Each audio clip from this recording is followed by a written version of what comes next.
কোনো সন্ত্রাসের মাধ্যমে এই সরকারকে উৎখাত করার কোনো সুযোগ নেই। আমরা দায়িত্বহীন কণ্ঠে বলতে চাই যে গণতন্ত্রে কোনো রাজনৈতিক সহিংসতার কোনো জায়গা নেই।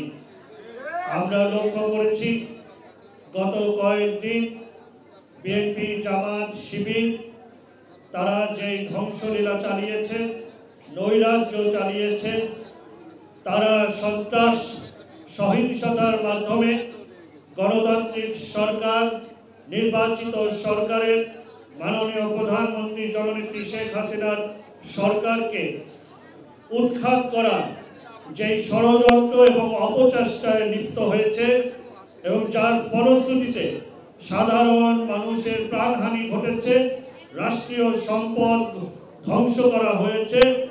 আমরা ঢাকা দক্ষিণ সিটি কর্পোরেশনের পক্ষ থেকে, ঢাকাবাসীর পক্ষ থেকে তার তীব্র নিন্দা জানাচ্ছি এবং প্রতিবাদ করছি এবং ধিক্কার জানাচ্ছি। গণতান্ত্রিক ধারাকে ভুলুণ্ঠিত করে যারা সন্ত্রাসের পথ বেছে নিয়েছে তাদের এখনো সময় আছে গণতন্ত্রের ধারায় ফিরে আসতে। অন্যথায় সন্ত্রাসের কারণে, সহিংসতার কারণে, নাশকতার কারণে তাদের বিরুদ্ধে কঠোর আইনানুগ ব্যবস্থা নেওয়ার জন্য সরকারের কাছে আমরা দাবি পেশ করছি। এভাবে ধ্বংসলীলা চালিয়ে কোন গণতান্ত্রিক নির্বাচিত সরকারকে, জননেত্রী শেখ হাসিনার সরকারকে উৎখাত করা যাবে না। জননেত্রী শেখ হাসিনার সরকার, আওয়ামী লীগের সরকার সাধারণ মানুষের, বাংলাদেশের 17 কোটি মানুষের আশা আকাঙ্ক্ষার প্রতীক। তাদের নির্বাচিত সরকার কোনো সন্ত্রাসের মাধ্যমে এই সরকারকে উৎখাত করার কোনো সুযোগ নেই।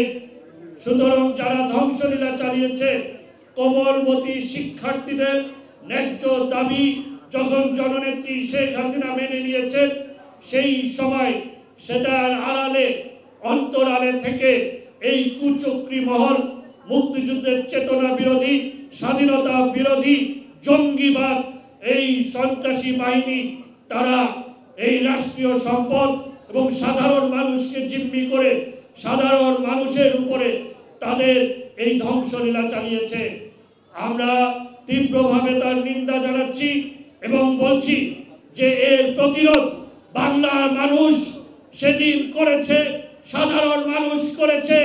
আওয়ামী লীগের অগণিত নেতা কর্মী তাদের বুক পেতে দিয়ে সেদিন প্রতিরোধ করেছে এবং ইনশাআল্লাহ যদি আর কোনোদিন এরকম কোনো সুযোগ আসে তাহলে তাদেরকে নির্মূল করে দেওয়া হবে বাংলাদেশে।